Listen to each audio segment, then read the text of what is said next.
ಸ್ಯಾಂಡಲ್ವುಡ್ನಲ್ಲಿ ಇದೀಗ ಕಲಾವಿದರ ಹುಟ್ಟುಹಬ್ಬದ ಸಂಭ್ರಮ. ಬ್ಯಾಕ್ ಟು ಬ್ಯಾಕ್ ಕಲಾವಿದರು ಹುಟ್ಟುಹಬ್ಬವನ್ನು ಆಚರಿಸ್ಕೊಳ್ತಾನೆ ಬರ್ತಿದ್ದಾರೆ. ಸದ್ಯಕ್ಕೆ ಶ್ರೀನಗರ ಕಿಟ್ಟಿಯವರಿಗೆ ಇವತ್ತು ಬರ್ಡೇ ಸಂಭ್ರಮ, ಜೊತೆಗೆ ಸಿನಿಮಾ ಸರ್ಪ್ರೈಸನ್ನು ಕೂಡ ಪ್ರೇಕ್ಷಕರಿಗೆ ಜೊತೆಗೆ ಫ್ಯಾನ್ಸ್ಗಳಿಗೆ ಕೊಟ್ಟಿದ್ದಾರೆ. ಸದ್ಯಕ್ಕೆ ಅವರೇ ನಮ್ಮ ಜೊತೆಗಿದ್ದಾರೆ, ಅವ್ರನ್ನ ಮಾತಾಡಿಸುವಂಥ ಪ್ರಯತ್ನ ಮಾಡ್ತೀನಿ. ಸರ್, ಮೊದಲಿಗೆ wish you many more happy returns of the day sir. Thank you so much. ಎಷ್ಟು ಏಜ್ ಆಯ್ತು ಸರ್? 49 ಆಯ್ತಮ್ಮ. ಪಕ್ಕನ ಸರ್?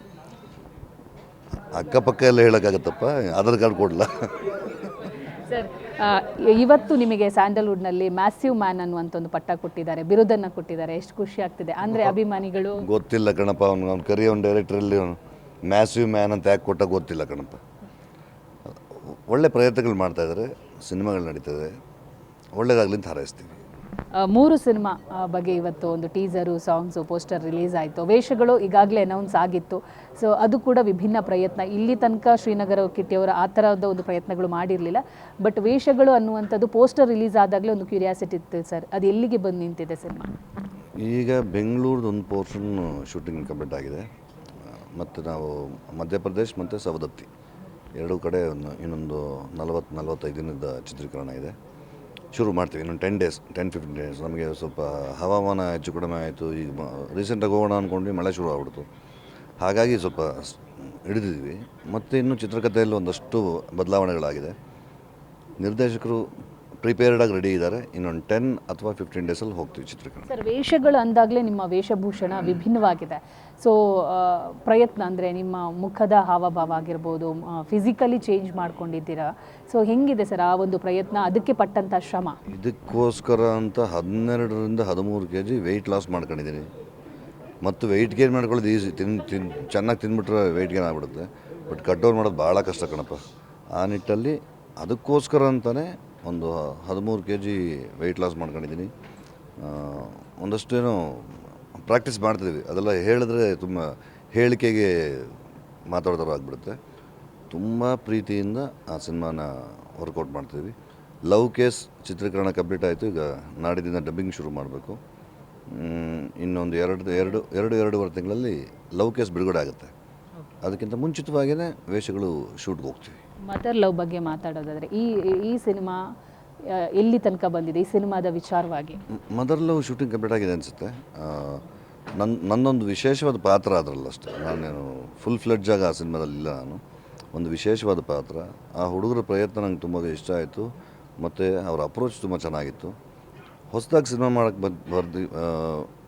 ಸಿನಿಮಾ ಮಾಡೋಕ್ಕೆ ಅಂತ ಆಸೆ ಪಟ್ಟವ್ರಿಗೆ ನಮ್ಮ ಕಡೆಯಿಂದ ಏನಾದರೂ ಒಂದು ಕಾಂಟ್ರಿಬ್ಯೂಷನ್ ಥರ ಇರಬೇಕಲ್ಲಪ್ಪ. ಆ ನಿಟ್ಟಲ್ಲಿ ಆ ಹುಡುಗರು ಹೇಳಿದ್ದು ಚೆನ್ನಾಗಿತ್ತು, ಅವ್ನು ಮಾತಾಡಿದ ರೀತಿ ಚೆನ್ನಾಗಿತ್ತು, ಅವ್ನು ಅಂದ್ಕೊಂಡಿರೋ ವಿಚಾರ ಚೆನ್ನಾಗಿತ್ತು. ಹಾಗಾಗಿ ಅವ್ರ ಜೊತೆ ಆಗಿದೆ. ಸರ್, ಸಾಮಾನ್ಯವಾಗಿ ಸ್ಯಾಂಡಲ್ವುಡ್ಡಿಗೆ ಯಾವ ಪರಿಸ್ಥಿತಿಯಲ್ಲಿದೆ ಅನ್ನುವಂಥದ್ದು ಗೊತ್ತು. ಪ್ರೇಕ್ಷಕರು ಥಿಯೇಟರ್ಗೆ ಬರ್ತಾ ಇಲ್ಲ. ನೀವು ಅದನ್ನೆಲ್ಲ ಬರೀ ಇದನ್ನೇ ಹೇಳಿ ಇಲ್ಲ ಕಣಮ್ಮ. ನೀವು ನೆಟ್ಟಿಗಿರೋ ಸಿನಿಮಾ ಮಾಡಿದ್ರೆ ಬರ್ತದೆ, ನೋಡ್ತಾರೆ ಜನ. ನೀವು ಯಾವ್ದು ಕಿತ್ತಾಗಿರೋ ಪಿಕ್ಚರ್ ಮಾಡಿದ್ರೆ ಯಾಕೆ ಬರ್ತಾರೆ ಜನ? ಸಿನಿಮಾ ಚೆನ್ನಾಗಿದ್ದಾಗ, ನಿಮ್ಮ ಕ್ರಾಫ್ಟ್ ಬ್ಯೂಟಿಫುಲ್ ಆಗಿದ್ದಾಗ ಜನ ಪೀಪಲ್ ವಿಲ್ ಡೆಫಿನೆಟ್ಲಿ ಕಮ್, ಬಂದು ನೋಡ್ತಾರೆ. ನಮ್ಮ ಸಿನಿಮಾ ಪ್ರೇಕ್ಷಕರು ಯಾವತ್ತಿಗೂ ನಮ್ಮ ಕೈ ಬಿಟ್ಟಿಲ್ಲ, ಬಿಡೋದು ಇಲ್ಲ. ಒಂದು ಕಡೆ ಸಿನಿಮಾ ಕತೆ ಚೆನ್ನಾಗಿದ್ದರೆ ಪ್ರೇಕ್ಷಕರು ಬರ್ತೀರಿ ಅನ್ನೋ ಭರವಸೆ ಕೊಡ್ತಿದ್ದಾರೆ. ಬಟ್ ಸ್ಟಾರ್ಗಳು ಇದು ವರ್ಷಕ್ಕೆ ಎಷ್ಟು ಸಿನಿಮಾ ಮಾಡ್ತಿದ್ದೀರಾ ಸರ್? ಯಾರಮ್ಮ ಸ್ಟಾರು? ಹೇಳಿ ಸರ್, ನೀವು ಸ್ಟಾರ್. ನೀನೇ ಹೇಳಮ್ಮ, ಯಾರು ಸ್ಟಾರು? ನಾನು ಸ್ಟಾರಮ್ಮ, ನಾನು ಆ್ಯಕ್ಟ್ರು. ಯಾವ ಸ್ಟಾರ್ ಆದರೂ ಕರ್ಕೊಂಬಂದು ಜನರನ್ನು ಸೇರಿಸಿದ್ನ ಥಿಯೇಟ್ರಿಗೆ? ಬರ್ತಾಯಿದ್ದಾರಾ? ಬಂದೇ ಬರ್ತಾರೆ. ಗಂಭೀರವಾಗಿ ಮುದ್ದಾದ ಸಿನಿಮಾಗಳು ಮಾಡಿ ಜನ ಬಂದು ನೋಡ್ತಾರೆ. ಕನ್ನಡ ಪ್ರೇಕ್ಷಕರು ಯಾವತ್ತಿಗೂ ಯಾರ ಕೈಯೂ ಬಿಟ್ಟಿಲ್ಲ. ಅವರೇ ನಮ್ಮನ್ನು ಬೆಳೆಸಿದ್ದು, ನಮ್ಮನ್ನು ಇಲ್ಲಿವರೆಗೂ ಉಳಿಸಿದ್ದು, ಇಲ್ಲಿವರೆಗೂ ಕರ್ಕೊಂಬಂದಿರೋದು. ಸಿನಿಮಾಗಳನ್ನ ಪ್ರೀತಿಯಿಂದ ಮಾಡಿದಾಗ ಜನ ಬಂದು ನೋಡ್ತಾರೆ. ಅದ್ರ ಬಗ್ಗೆ ಎರಡನೇ ಮಾತೇ ಇಲ್ಲ. ನಾವೆಲ್ಲ ಊಟ ಮಾಡ್ತಿದ್ದೀವಲ್ಲಪ್ಪ. 100 ವರ್ಷ ಆಯ್ತು ಕಣಪ್ಪ. ಇನ್ನೊಂದು 3-4 ವರ್ಷ ಆದರೆ 100 years ಆಫ್ ಕನ್ನಡ ಸಿನಿಮಾ. ಯಾರು ಊಟ ಮಾಡಿಲ್ವಾ? ಚೆನ್ನಾಗಿಲ್ವಾ? ಖುಷಿಯಾಗಿಲ್ವಾ? ಮನೆ ಕಟ್ಟಿಲ್ವಾ? ಮನಸ್ಸು ಕಟ್ಟಿಲ್ವಾ? ಮಕ್ಕಳಿಗೆ ವಿದ್ಯೆ ಕೊಟ್ಟಿಲ್ವಾ? ಎಲ್ಲ ಸಿಗುತ್ತೆ. ಸ್ವಲ್ಪ ಗಂಭೀರವಾಗಿ ಪ್ರೀತಿಯಿಂದ ಅಪ್ಕೋಬೇಕು ಸಿನಿಮಾನ. ನೀವು ಯಾರು ಬೂಟಾಟಿಗೆ ಮಾಡಿದ್ರೆ ಯಾರೂ ಬರಲ್ಲ ಕಣಪ್ಪ. ಪ್ರೀತಿಯಿಂದ ಸಿನಿಮಾ ಮಾಡಬೇಕು. ಹೊಸ ಆಲೋಚನೆಗಳಿಗೆ ಒಡ್ಡಬೇಕು. ಅದರಲ್ಲಿ ಯಾವ್ದಾರ ವಿಚಾರಗಳಿರಬೇಕು ಸಿನಿಮಾದಲ್ಲಿ. ನೀವು ಸುಮ್ಮನೆ ಏನಕ್ಕೆ ಮಾಡ್ಬಿಟ್ರೆ ಹೆಂಗಪ್ಪ ಆಗುತ್ತೆ? ನೀನು 100 ಕೋಟಿ ಹಾಕಿದ್ಯಾ 3 ಕೋಟಿ ಹಾಕಿದ್ಯಾ ಯಾರು ಕೇಳ್ತಾರ? ಏನು ಮಾಡಿದ್ಯಾ ಅಂತ ಮಾತ್ರ ಕೇಳ್ತಾರೆ. ನೀನು ಚೆನ್ನಾಗಿರೋ ಸಿನಿಮಾ ಮಾಡಿದಾಗ ಒಳ್ಳೊಳ್ಳೆ ವಿಚಾರಗಳು ಹೇಳಿದಾಗ ಜನ ಒಂದು ಸಿನಿಮಾ ನೋಡೇ ನೋಡ್ತಾರೆ. ಸರ್, ಸಿನಿಮಾ ವಿಚಾರವಾಗಿ ಮಾತಾಡೋದಾದರೆ ಸದ್ಯಕ್ಕೆ ಫಸ್ಟ್ ಹಾಫ್ ಸಿನಿಮಾ ರಂಗ ಎದ್ದೇಳಲಿಲ್ಲ, ಸೆಕೆಂಡ್ ಹಾಫಲ್ಲಿ ಒಳ್ಳೊಳ್ಳೆ ಸಿನಿಮಾಗಳು ರಿಲೀಸ್ಗೆ ರೆಡಿಯಾಗಿ ನಿಂತಿದೆ. ಸೊ ಆ ಚಿತ್ರಗಳ ಬಗ್ಗೆ ಆಗಿರ್ಬೋದು, ಆ ಚಿತ್ರರಂಗ ನಿರ್ಮಾಪಕರ ಬಗ್ಗೆ ಆಗಿರ್ಬೋದು, ನಿಮ್ಮ ಮಾತೇನು? ನಮಗೆ ನಾವು ಯಾವಾಗಲೂ ಯಾರ ಬಗ್ಗೆನೂ ಬೆರಳು ತೋರಿಸಿ ಮಾತಾಡೋದು ಬೇಡ ಕಣಪ್ಪ. ಇವತ್ತಿಗೂ ನಾವು ಈ ಜೀವನ ಇಲ್ಲಿವರೆಗೂ ಬದುಕಿದೆ ಅಂದರೆ ನಮ್ಮ ನಿರ್ಮಾಪಕರುಗಳು ನಮಗೆ ಹಾಕಿರೋ ಊಟನೇ ನಮಗೆ ತೋರಿಸಿರೋ ದಾರಿ. ಮೊನ್ನೆ ಮಾತಾಡ್ತಾ ಅವ್ನು ಸತೀಶ ಏನೋ ಅಂದ್ಬಿಟ್ಟ ಅಂತ ಎಲ್ಲ ಅವನ ಮೇಲೆ ಬಿದ್ದುಬಿಟ್ರಿ. ಅವನು ಹೇಳಿದ ಆ ರೀತಿ ವಿಷಯ ಅಲ್ಲ. ನಿರ್ಮಾಪಕರಾದವರಿಗೆ ಸಿನಿಮಾ ಬಗ್ಗೆ ಎಜುಕೇಷನ್ ಇರಬೇಕು, ಸಿನಿಮಾ ಬಗ್ಗೆ ಕಾಳಜಿ ಇರಬೇಕು, ಸಿನಿಮಾ ಬಗ್ಗೆ ತಿಳ್ಕೊಂಡು ಬರಬೇಕು ಅಂತ ಹೇಳಿದಷ್ಟೇ. ಇದು 27-28 ಕ್ರಾಫ್ಟ್ಸ್ ಇದೆ ಇದರಲ್ಲಿ. ಈಗ ಬರೋ ನಿರ್ಮಾಪಕರುಗಳಿಗೆ ಅದೆಲ್ಲ ಗೊತ್ತಿರಲ್ಲಪ್ಪ. ಶೂಟಿಂಗ್ ಆದ ತಕ್ಷಣ ರಿಲೀಸ್ ಯಾವಾಗ ಅಂತ ಕೇಳ್ತಾರೆ. ಆಗತ್ತಾ ಅದು?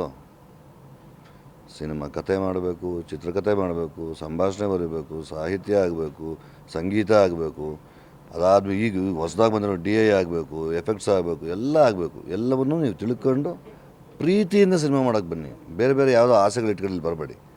ಸಿನಿಮಾ ತಾಯಿ, ಆ ತಾಯಿಯಿಂದ ನಾವೆಲ್ಲ ಊಟ ಮಾಡ್ತಿದ್ದೀವಿ, ನಾವೆಲ್ಲ ಬದುಕಿದ್ದೀವಿ. ಈಗ ದಯಮಾಡಿ ಎಲ್ಲ ಈ ಊಹಾಪೋಹಗಳು ಕೇಳಿಸ್ಕೊಂಡು ಮಾತಾಡ್ತಾರಲ್ಲಪ್ಪ, ಅದು ಯಾವುದೂ ಸತ್ಯ ಅಲ್ಲ. Cinema is A very divine thing. ನಾವು ಆ ಡಿವೈನಿಟಿನ ಉಳಿಸ್ಕೋಬೇಕು, ಆವಾಗ ಚೆನ್ನಾಗಿರುತ್ತೆ. ಸರ್, ಇನ್ನೊಂದು ವಿಚಾರ, ಈಗ ಸತೀಶ್ ಅವರ ವಿಚಾರವಾಗಿ ಮಾತಾಡಿರೋದ್ರಿಂದ ನಿನ್ನೆ ಒಂದು ನಡೆದ ಘಟನೆ ಬಗ್ಗೆ ಕೂಡ ನಿಮ್ಮ ಗಮನಕ್ಕೆ ಇರಬಹುದು.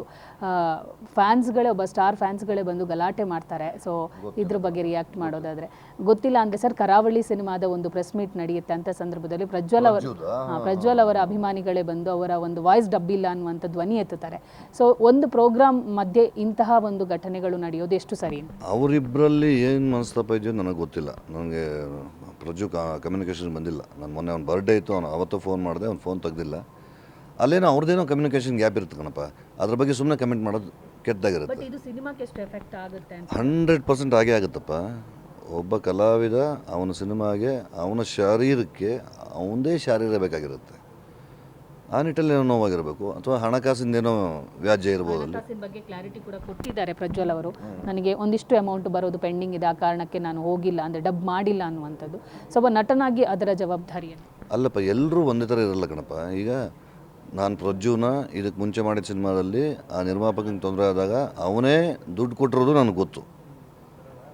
ಅದಕ್ಕೆ ಹಿಂದಿನ ಸಿನಿಮಾದಲ್ಲೂ ನಿರ್ಮಾಪಕರಿಗೆ ಏನೋ ತೊಂದರೆ ಆದಾಗ ಅವನು ಜೇಬಿಂದ ಹಣ ಕೊಟ್ಟಿರೋದು ಗೊತ್ತು.